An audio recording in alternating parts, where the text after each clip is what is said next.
Alright guys, I have here a 94 Dodge Dakota with a 5.2 liter. Whenever it's cold out, you turn the ignition on and all the relays click. And they don't stop clicking for a while. And when they do stop clicking, the fuel pump finally turns on and the truck can start. But while these relays are clicking, you cannot start the truck. So, let's see what we got right now.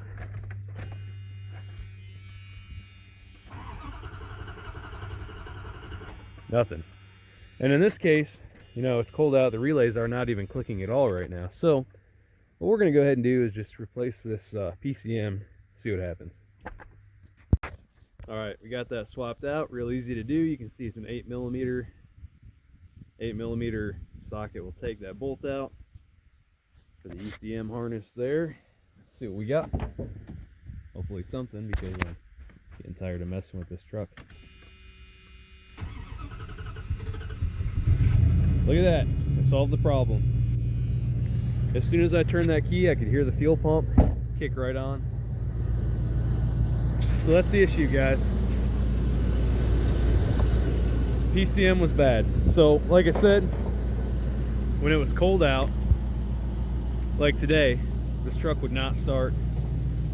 Sometimes you would not hear the relays click on at all in this box.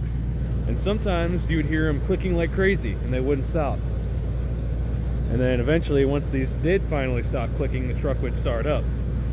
So I looked through all the wiring, couldn't find anything wrong with the wiring. The computer itself, I believe, was having an issue where it was not grounding out those relays, so the truck wouldn't start because there was no spark and no fuel pump. So yeah, if you're looking for a 5.2 Dodge Dakota 94 computer, I'll tell you right now, they're very hard to find. I was lucky enough to get this one on eBay. But yeah, now she's running.